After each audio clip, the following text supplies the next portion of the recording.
नमस्कार दोस्तों, एक नई लर्निंग के साथ हाजिर हूँ और आज की लर्निंग में हम लोग जानने की कोशिश करेंगे एक ऐसी कंपनी जो टेक्सटाइल और कॉटन इंडस्ट्री से बिलोंग करती है और जिसमें कि खास करके देखा गया कंपनी में पिछले कुछ दिनों में अच्छी खासी रैली भी क्रिएट किया था और बाद में मार्केट में लगातार डिप टू डिप की तरफ चलता नजर आया।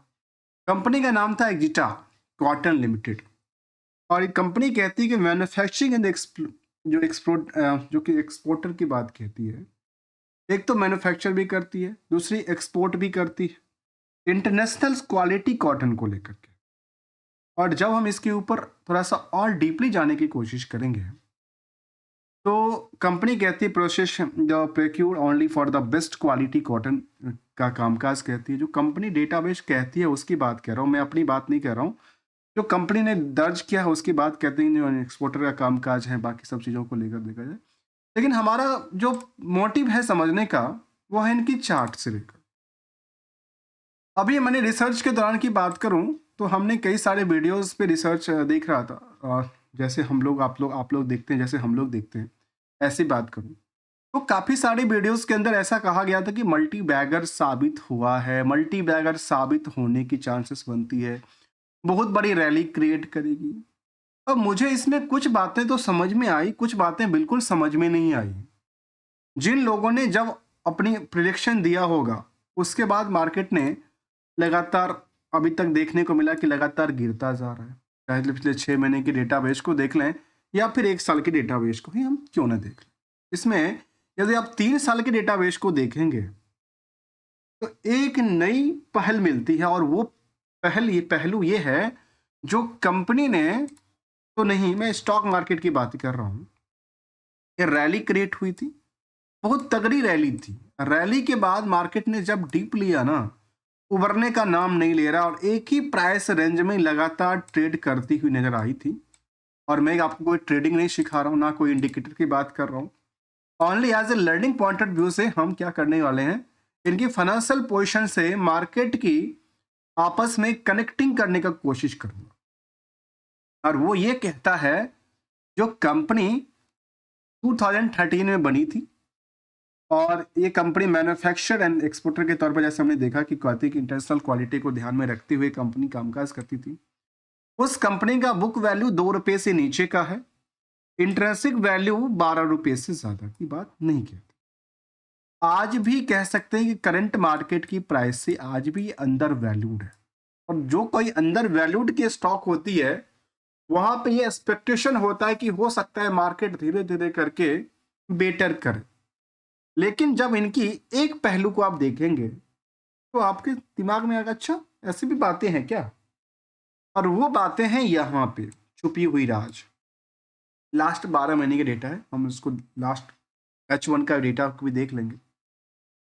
और वो ये कहता है जो आपने जो भी ट्रेडिंग किया, जो भी एक्सपोर्ट किया और आपने जो प्रॉफिट बुक किया अपने बुक्स के अंदर, उसके बेसिस पे आपने 432% की रिस्क ले चुके हैं। एक मैं ये नहीं कह रहा हूं, कंपनी की डेटाबेस कहती है और कंपनी की फाइनेंशियल कहती है इसको लेकर के। जहां तक हम इनकी उन पहलुओं को जरा देखने की कोशिश करेंगे, इसमें कहती है प्रोडक्ट एंड प्रोसेस का काम, ग्लोबल प्रेजेंस की बात भी कहती है। ग्लोबल प्रेजेंस इनके पास क्या है, कहाँ पे है, ये यदि हम ओपन करके देखें तो कुछ शायद इंडिया से अलग अलग कंट्री में कहाँ कहाँ काम करती है। तो कहती है कि ये इंडिया के अलावा Bangladesh, Pakistan, Vietnam, China, Indonesia, Thailand जैसे कंट्रियों में कंपनी कामकाज कर रही है। चलिए प्रोडक्टिविटीज के मामले में देखा जाए तो प्रोडक्ट एंड प्रोसेस की बात करें तो कहती है कॉटन वेराइटीज की बात कहती है, स्पेशलाइज्ड कॉटन की बात कहती है, कॉटन सीड्स पे कंपनी का कामकाज है और प्रोडक्शन भी करती है, जो हमने इन पे देखने की कोशिश की। अब यदि कंपेयर करते हैं इंडस्ट्रियल की पीई के मुताबिक तो आज भी यहाँ पे निवेशकों का जो भीड़ है वो भर भर के पड़ा है, भर भर के भरा हुआ है। कहाँ से? अर्निंग पर शेयर से 35 पैसे अर्निंग करती है। डिविडेंड की ट्रैक रिकॉर्ड अच्छी मेंटेन करती है, 111% तक की बात दिखती है।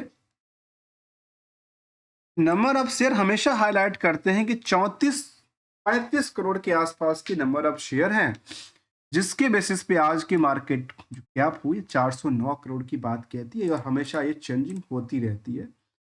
और इसको लेकर यदि देखा जाए तो प्रमोटर की होल्डिंग जो कंट्रोल है वो करीब 42% दर्ज कर। आरओई बेटर बेटर की बात कहती है, और इंटरेंसिक वैल्यू से यदि आज भी अंडर वैल्यूड है। अब दो अलग अलग बातें कहती है। क्या कहती है? पहली बात ये कहती है जो कंपनी अंडर वैल्यूड है। दूसरी बातें कहती है कि ओवर वेटेज है। ओवर वेटेज का मतलब ओवर क्राउड की बात है। जब आपस में कॉन्ट्राडिक्शन होता है तो कुछ बड़ी क्या होती है, कुछ अलग न्यू बात निकल के आती है। और वो बातें को लेकर के हम दो पहलू को और ध्यान देंगे। Debt to equity, second part is the current ratio. और अक्सर हम देखने को कहते हैं जो इसको लेकर के अर्निंग पर शेयर दिखा तो नहीं दिया गया, या इसको लेकर दबा तो नहीं दिया गया। क्यों? इंटरेस्ट की बर्डन और सेल को इंक्रीज करके। इन दोनों पहलू को जरा ध्यान देंगे। उसके बेसिस पे हमारे सामने एक कंक्लूजिंग डेटा आएगा कि आखिर इसमें कंपनी का खुद का प्रॉफिट के बेसिस पे जो रिस्क फैक्टर था वो 432% का आंकड़ा दर्ज कर।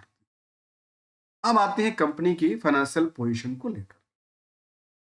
कंपनी की फाइनेंशियल पोजीशन से एक नजर पहले, यदि आपने अभी तक चैनल को लाइक और सब्सक्राइब नहीं किया है तो प्लीज कर लीजिए, क्योंकि आपके एक लाइक सब्सक्राइब से ही हमारी मोटिवेशंस और इंक्रीज होती है, हम समझने की कोशिश भी करते हैं। अब आते हैं इनकी इन फाइनेंशियल पोजीशन को। ईयर एंड ईयर बेसिस की बारे में कहती है कि सेल्स इसका कई तगड़े हिसाब से बढ़ती है, लेकिन नेटवर्थ बिल्कुल ही नहीं है। अर्थात बैलेंस शीट लगता है कि बिल्कुल खाली खाली सा लगता है। चलिए कोई बात नहीं, जो है वो तो है। अब इनको लेकर के जब हम क्वार्टरली डेटाबेस की तरफ मूव करेंगे तो हमने क्या देखा? यहां पे देखा कि ईयर एंड ईयर बेसिस में एक बेटर ग्रोथ की एक्सपेक्टेशन दिया, रिटर्न क्रिएट किया। और क्वार्टरली डेटा कहती है कि सीधे के सीधे डिक्लाइन कर गया। इसीलिए हमने कहा कि जो मार्केट कहती है और जो इसका विपरीत कहता है, दोनों में आपस में कोई ना कोई कंट्राडिक्शन की बात जरूर है। और जरूर बातें इनकी फाइनेंशियल से भी निकल के आती है, आपस में कॉन्ट्राडिक्शन कर रही है। चलिए परसेंटेज की बात हम देखते रहते हैं। अब आते हैं नंबर को लेकर। तो ट्रेंडिंग हमने यही देखा, उसमें हमने ये पॉइंट देखा जो कंपनी इस पायदान पे प्रॉफिट और ऑपरेटिंग प्रॉफिट मार्जिन देखने को मिलता है और ये बनाती है। ऐसे ईयरली डेटाबेस भी आंकड़ा देखती है कि ये टॉप ऑफ द पीरियड पे नहीं है, मीडियम रेंज में ट्रेड करती है, जबकि प्रॉफिटेबिलिटी का आंकड़ा भी नियरली 12-13 करोड़ के आसपास की दर्ज करती है। और इसको लेकर के हमने एक कंक्लूजेड डेटा भी लेके आया, और वो कहता है, क्या पता है? वो कहता है जो कंपनी का जो स्टैंडअलोन डेटा है उस डेटाबेस में सितंबर और जून को यदि आप कंपेयर करके देखते हैं तो आपस में यही दिशा दिखाती है जैसे हमने ट्रेंड में देखा था। ट्रेंड में हमने ये देखा कि यहाँ पे ऑपरेटिंग प्रॉफिट मार्जिन और नेट प्रॉफिट मार्जिन में एक लंबी गिरावट है, जबकि रिवेन्यू ऑलरेडी गिरावट की संकेत दिया था ट्रेंडिंग के बेसिस पे। अब आते हैं अगले पड़ाव। अगला पड़ाव कहता है जो क्या निवेशकों को लेकर कुछ दिया, तो बिल्कुल दिया। और यहाँ पे अच्छी बातें सामने निकल के आती है जो कंपनी ने इसी साल के दौरान में डिविडेंड भी कितना देता है, 10 पैसे की, और कंपनी बोनस भी देती, जबकि इससे पहले भी इनका यही ट्रैक रिकॉर्ड रहा। 2023 के दौरान कंपनी 2023 में बायबैक लेके आई थी, बाद में फिक्स डिविडेंड दिया था, बाद में बोनस इशू दिया था, और ये सब सिलसिला लगातार चलता रहा।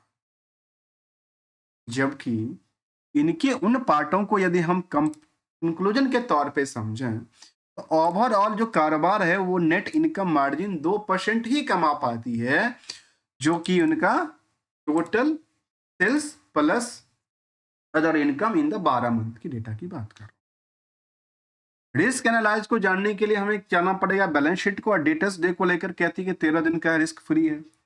रिस्क फ्री है तो हमने देखा कि इनका जो ईयरली फाइनेंशियल के साथ साथ जो नेटवर्थ की पोजीशन देखी थी बिल्कुल नहीं के मुताबिक था। तो वही डेटा हमारे सामने भी दिखता है, और वो क्या दिखता है? कंपनी का